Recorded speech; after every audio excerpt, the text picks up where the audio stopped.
podcast dedicated to the lore, legends, and myths surrounding the creatures that may lurk in your backyard. My name's Hewitt. I'm Chris. How you doing, dude? I passed my test. Yes, awesome. I still gotta take it again because of school bullshit. You gotta take the first one again, but I mean, Yeah. you've technically passed both tests. Yeah, I mean, Which means the second time around for the Tomte Core 1 is not going to be as difficult. I'm just going to do more. I'm going to still study, but I'm not going to go as ham as I've been going. You mean become a hikikomori and not talk to any of us? Look, it's how I get into my mind palace. Okay, I can't. You have a mind palace? I have ADHD, so I have to like. I have a mind trailer. You live in the upper 1% of the mine peoples and houses, you bastard. It's the only way I can actually have any wealth. It's in my mind. Shit, now I'm depressed. Actually, I've dealt with that a good bit, like the last 2 weeks. But no, the test was like... so some of my practice drills, I picked them because they were specifically said to be harder than the test. They were not harder than the test. Not by a long shot. Same thing when I took the SLLA. Yeah, you got the practice. You're like, yeah, this is going to help me just get through it. It's like, oh shit. No, when I took the actual test, there's a lot of questions. Like the problem with that test is there is the best answer.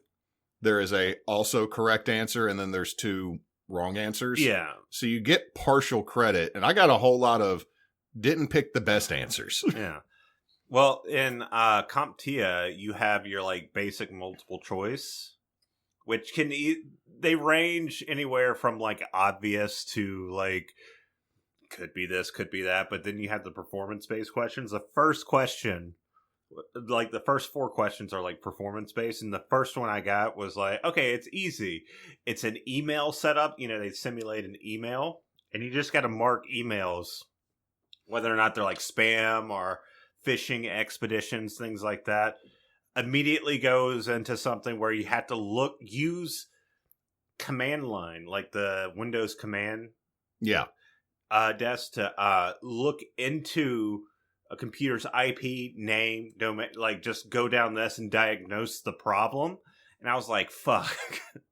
Because, I mean, I understand like the command lines for the most part, but like the hands-on stuff, like, I was still a little bit. Yeah. But I did manage to figure it out. I'm pretty sure I aced that portion. But there were a lot of questions that like you said, it was like, there's the right answer. Then there's 3 other answers that sound like the right answer.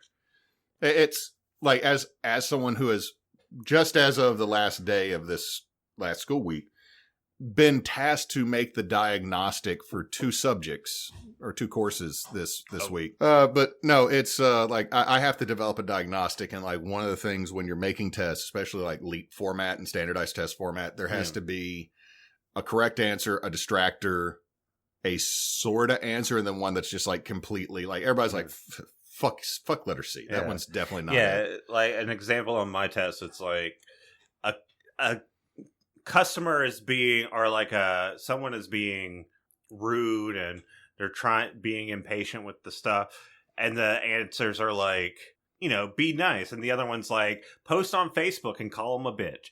It's like, well, we know which one we are going to not do but want to do. Yeah, it's like a lot of the operational procedure questions are like, you want to just be an asshole to this person, but you shouldn't. So it's like testing if you have that resolve, I guess. Now to force a segue here. Segue song? I was going to leave a blank so you could put the segue. So, talking about assholes. Oh no. Let's talk about the Tomte. This sounds familiar too. Oh, you can look in this room and see that there are Tomtes or Tomten, Tomisus, Tutif, Tontu, Yes. Julinissi, and Nisi. So these are also known as Christmas gnomes. Oh. Now, Emily, my wife, who has family from Scandinavia and Germany and Poland. One side calls them Tomten, and the other side calls them Tomte. And Tomte is what we call all the little gnomes because we got Halloween gnome. We have Tomte for every season in this house because I wasn't gonna say anything, but you still got it's almost December. You still got the spooky stuff up, which is I'm not hating. It's spooky season until Thanksgiving's over. Oh, that's fair. So the solstice. Let me describe or the harvest season. Let me describe the Tomte to you. They're 2 to 3 feet tall. Okay. They have long beards. A lot of times these beards are as long as their body. They have a red pointed hat and a long gray cloak. Sometimes they have shoes, sometimes they don't. It kind of depends on what country, but they're very prevalent in stories from northern continental Europe and Scandinavia. Now, one version, the Tontu, only has one big eye. So it's a cyclops. Yeah, but not like big, I'm going to eat you, Cyclops, like tiny, I'm going to kick you in the shin, Cyclops. You stared at my one eye too long, so I'm going to just... Like, is it in the middle, or is it, like, do they have, like, I've seen saw artwork of, like, one eye off to the side and one where it was in the dead center of the forehead. Okay, so it just depends on the artist's rendition. Now, the Tomte is a household spirit. It cleans your house, your stables, and brushes your horse's manes. They love milk and buttered porridge.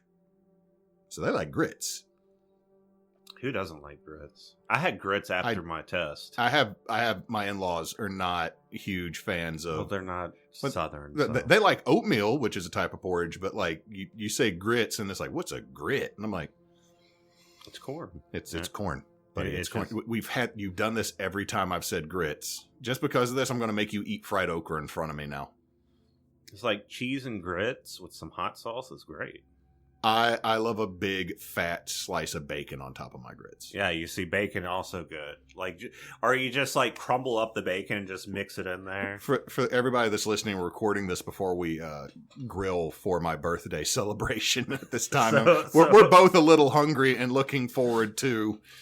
And just talk. And I'm also reminiscing about my post-exam meal, which was actually at a really nice place in El Dorado, because that's where my exam was. El Dorado. I don't care. El Dorado is a movie that has 3 individuals that was a sexual awakening for a lot of people in the 90s. It's like, hey, polycules can work. No. El Dorado is a city in Arkansas. Okay, so El Dorado. It was like this little breakfast cafe / like lunch place. Now I just got Shell stuck in my head. Shit. Yeah, so I had like they called it the Big Caboose Special. As I just mentioned, Shell. So it just basically had everything on there, like a little bit of everything. You get like your grits, you get your bacon, sausage, some eggs, and some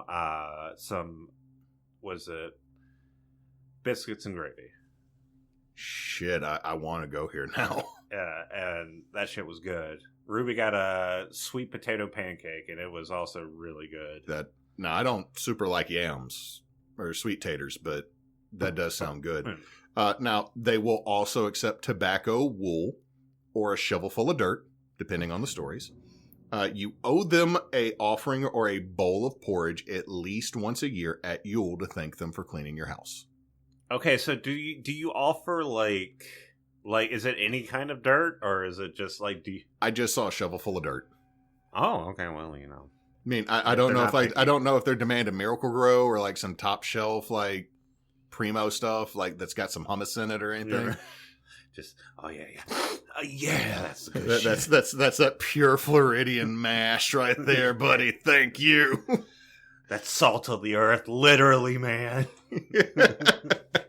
Now, if you do not give them an offering, they will prank you. So, are we in Lutin territory now? They're cousins. Oh, of course. 2 in a year, buddy. 2 in a year. Which, by the way, on that note, God fucking damn it. Okay, hold on. Uh-huh.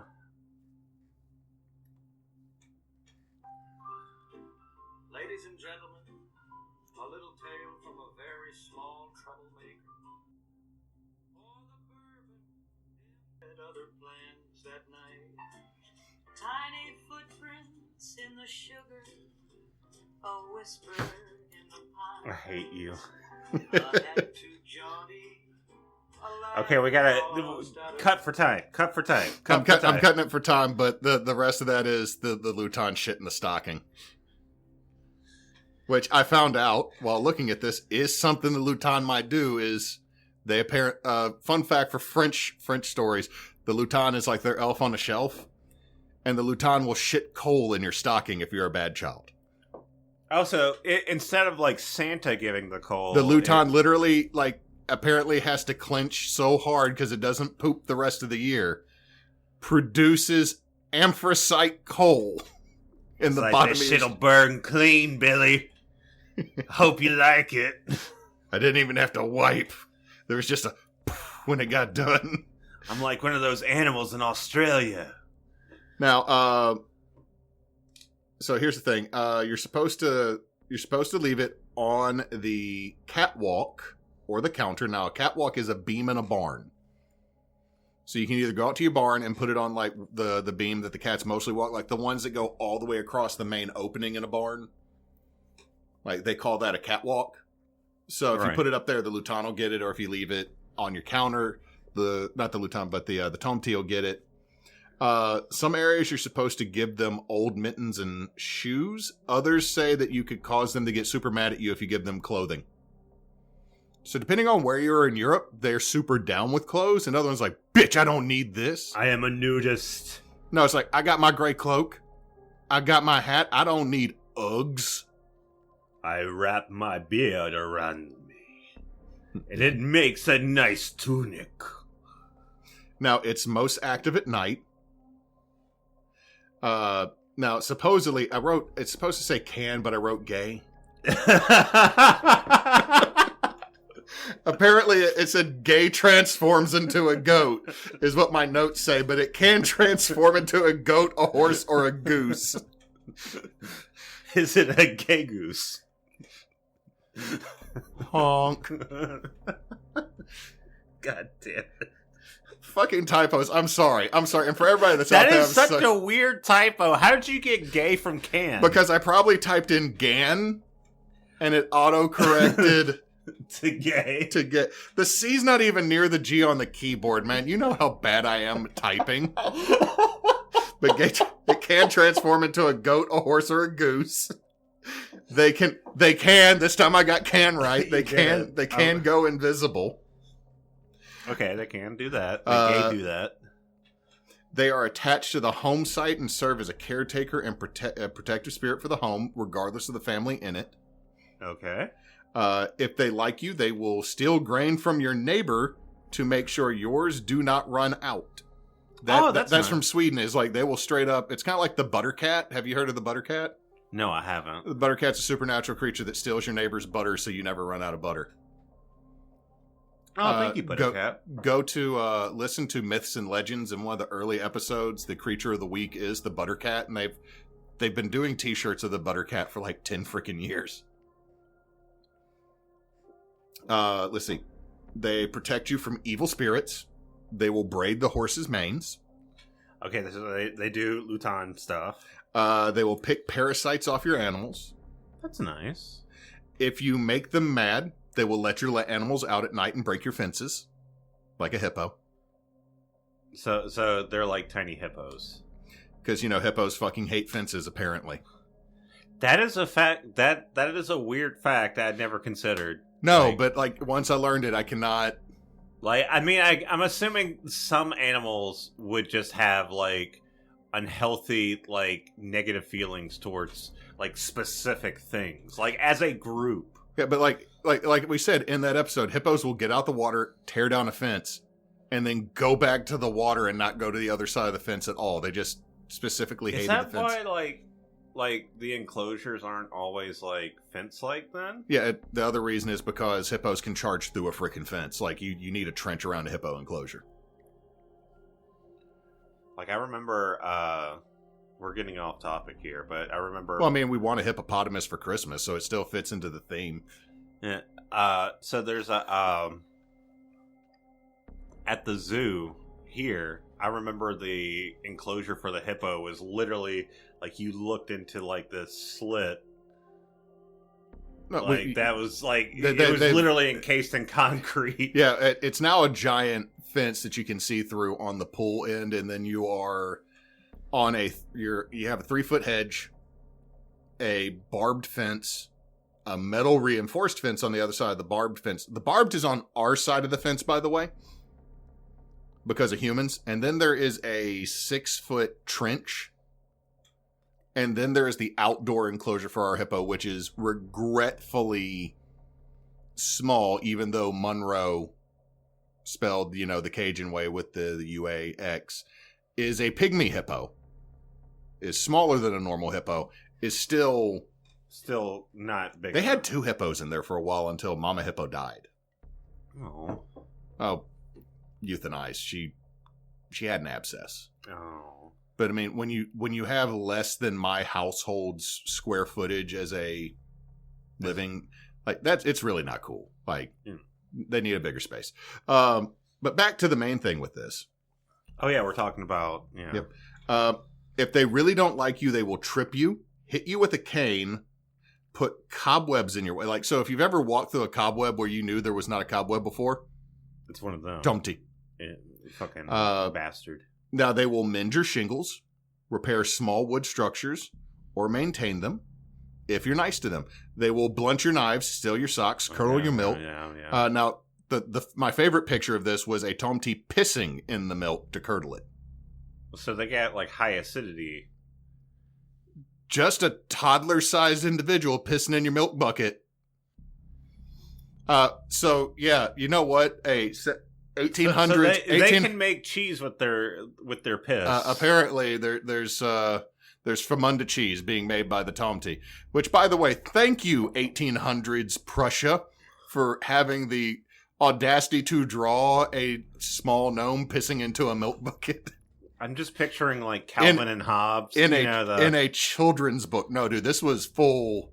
Oh, this was full. It's not like the cutesy like, I'm pissing. No, it was milk jug, and then standing on a shelf was the Tomte with 2 hands down and just a stream. Now, other things they will do, they will take 1 bite out of your cheese or your bread. That's just enough to make you not want it. And like the picture I saw it wasn't like it bit the edge of a cheese, it bit like in the center of a cheese. Like real dick move. They are related to lutins, kobolds, redcaps, and brownies, which means they are also related to boggarts. They hate modern technology and will drain your batteries or cause glitches in modern machines, much like a gremlin. So okay, I think that's kind of hypocritical. They can do all this stuff to machines, but they don't like it. Like, how do you know how to glitch out a machine? You work IT. I don't work IT. Well, I mean, I kind of. How to know if you got one. Your stuff doesn't rot as fast. It's a good sign. You always find some extra grain, extra butter whenever you're on the farm and you need to eat. Oh, that's nice. They will leave small footprints if you put powder out, so you'll find like little toddler-sized footprints. How to get rid of them? Don't leave offerings for them for a decade. So deal with the bad shit for 10 years and they go away. You can get an exorcist. Okay, so call a priest. Or you can throw salt or grain in the corners of the room and they will give up because fuck that, I'm not sweeping it. So they just give up if you just like throw salt and grain in the corners of the room. Have you tried to sweep out a corner somewhere ever? I know. I'm just saying, it's just, This is also the reason why I picked the La Chouffe. Yeah, I accidentally, it peeled really easy. I have a beer from Scotland that is a Belgian-style beer that has a Tomte / a Lutin on the front of it. Good. It's a really good Belgian. It's a triple. So we're going to need some water after this. Now, history. Now, the very earliest versions of the Tomte start in the Scandinavian countries, Sweden, Norway, Finland, and Denmark. There's similar legends that kind of spread from them to Iceland and Germany and the Baltic states and Russia, because they're all right there. In fact, there's a good chance that they might have inspired the Lutin. Like I said before, they are a household spirit, and they may have originated as a proto-hearth god. So if we go far enough back, like I don't know if you ever read or listened or watched American Gods. The Henselman, he is a kobold, and at one point kobolds were gods, because a kobold was the name for a totem that was created in the image of a god. Okay. So there is a chance that the Tomte started out as a small god, a lesser god, like a little g god that was just in your house. Which, for anyone listening, there is a difference between, like, gods in a general sense and then, like, a Christian god, or an Abrahamic god, I should say. Yeah, as the Judeo-Christian, like the Islamic, the Judaistic, and the Christian god, because they're all the same deity. There's that idea of a deity. But there's also the concept of there are greater gods and lesser gods that come from non-Western religions. And these would be like little gods. Like, these are like nymphs in Greek mythology were actually considered goddesses. Right. They couldn't hold a candle to the Olympians, but you know. They could do their thing. Yeah. They are related to the Puck or the Pudge. So, again, kind of this trickster household spirit kind of lesser divinity. A lot of older research writes them off a lot of what could have been the Tomte's origins, because it was monks writing about a pagan religion. So there's a whole lot of history that when I was reading about it, downplayed in the sources what others said. And a lot of these pagan cultures were oral traditions, not written traditions. So there's a lot of the early area of the Tomte or the Tomten that we're not 100% sure on. So there's a chance it could have been a lesser deity. It's a chance it could have been a trickster spirit. There's a chance it's just a frickin' brownie. Now, they also could have been considered a spirit or guardian of the house site, as the word tom means building site. So they could just literally be like I don't know if you played some games where like gnomes, like we always identify gnomes like in the D&D sense or the garden gnome sense. But there's also games where all of a sudden gnomes show up and it looks more like a golem because they're an earth spirit. There's a chance that the Tomte started out as that as well.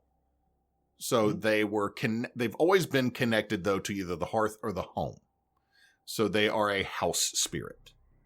Anyway, now it could also be considered the soul of the home, especially if a home has existed for like 100 years, that the house itself has a spirit, and that is the Tomte. Now, Tomtevate, site rights. Badass name. Like, Tomtevate, or house site rights. Like, just all of a sudden, like if I ever run another D&D campaign, I might have it just like, what happened? Well, we have to make a deal with the house rights. And there's just like these terrible looking creatures standing there at the house. We're going to make sure this house is Orcsha certified. You must make an offering to us or you'll blunt your tools. You see that hammer over there? We can blunt that too. But then I'll just use it. Not in that way. We'll blunt it. It's gonna be really hard to hammer with that hammer. You blunt it at a 3/4 angle? So it's just like... It's just a wedge. Oh, we need to bring that in the game. But it's not like a wedge, like, you know, in the middle. It's like canted off to the side. So, like, if you'd have to, like, hold it at such a weird angle. So okay, we got something we got to keep, right? Like, if I don't use it, you got to use it.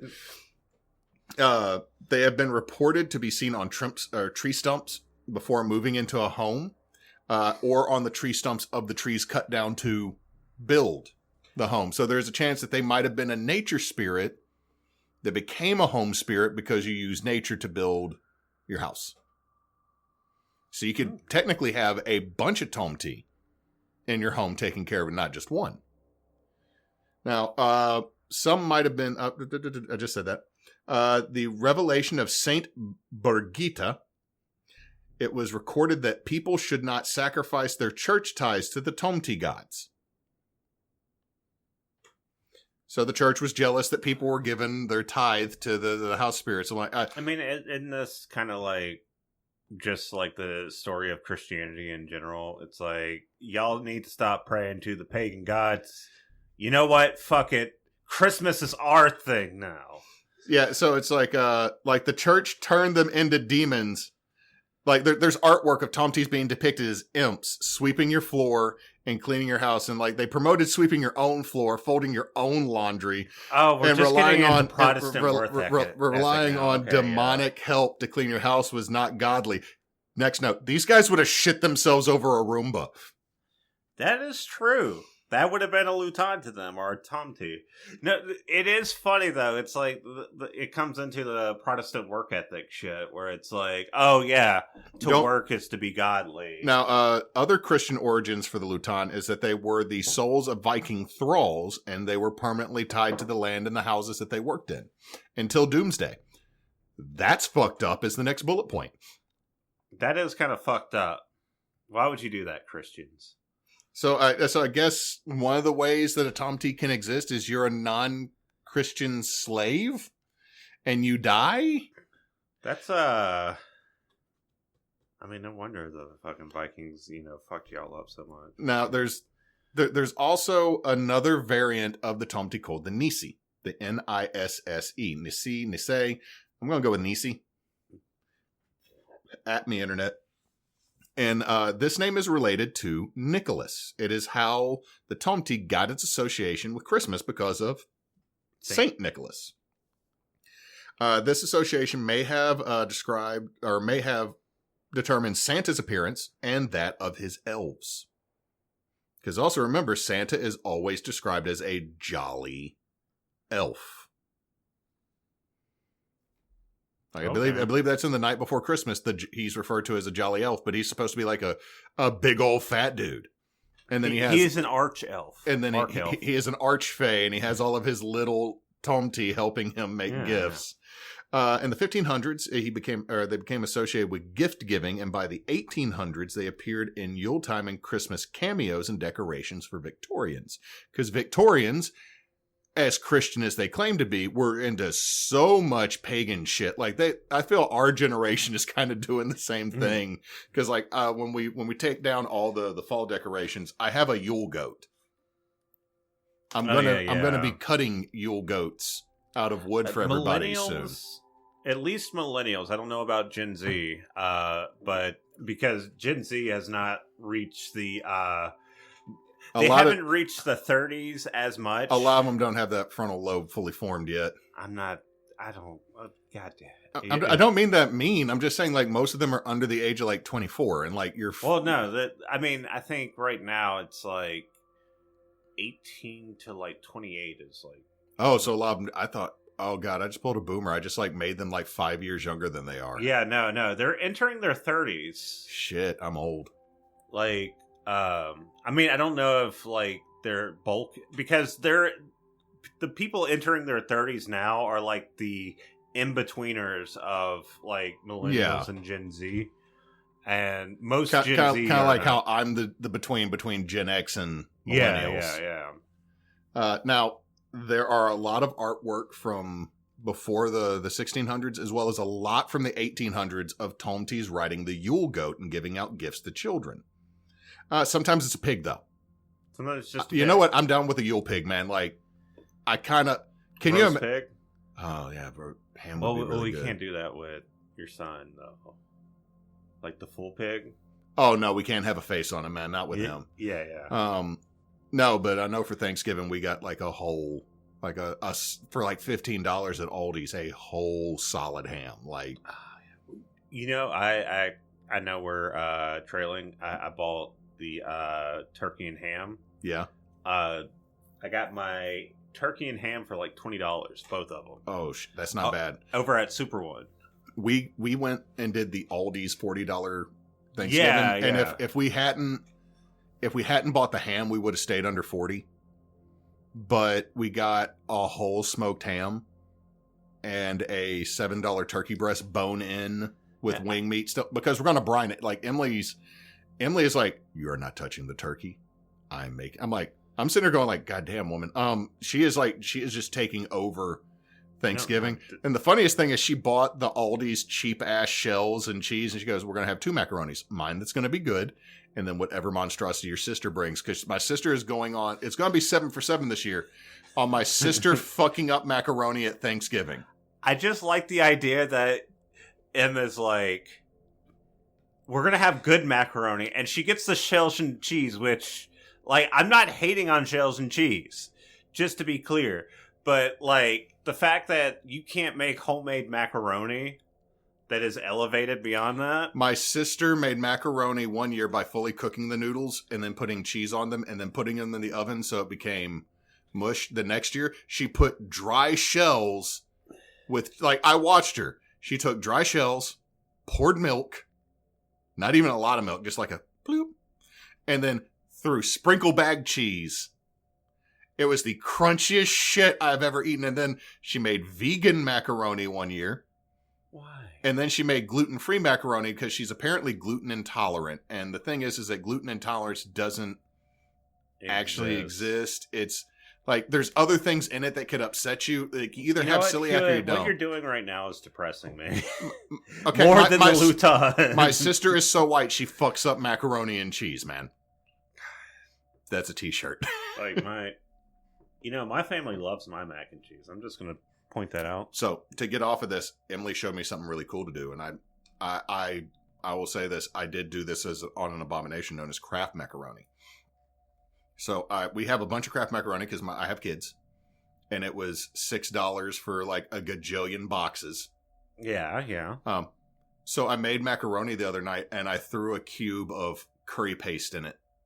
I didn't see that work. Oh, it was so good. Dude. I could see it. I could see curry mac and cheese. Like, and I probably also put like some chicken or some. No, I didn't put anything else in it because I made an experiment because she sent it to me on TikTok. Right. So I made the kids everything they were going to eat, and then I made a pack of macaroni for me and Em, and I made it according to all the instructions. Threw a chunk of Japanese curry paste into it, and then threw a whole bunch of Velveeta cheese slices. And I made a goopy, thick curry mac. And my first clap. I also put chili. I put cayenne and chili powder in it too. That's good though. Oh, it was. Yeah. You need to do it. Put curry. Next time you make macaroni, throw curry paste into it. Now back to this. What were we talking about? I don't know. Now I want curry mac and cheese. But sometimes they ride a pig. They inspired Santa's helpers, but also Santa's helpers. Santa's helpers. They inspired the garden gnome. I mean, so before all the white ladies went completely crazy for Tomtes like 6 years ago, the Tomte was already across America in garden gnome. Like a lot of people like, oh, I like the little garden gnome. It's cute. It's like, yeah, this is actually a representation of a pagan house protective spirit, which is super cool. Now, literature. There is the Tomte, the Tomten by Astrid Lindgren. She has 2 books, the Tomten and the Tomten and the Fox. I'm going to get these for my children. Oh, so they're like children's books. Yep. There is the poems by Victor Rydberg and Carl Erik Forslund that are from the 1800s that are massive. I was going to put a thing in about it, but these are like academic level poetry for Christmas.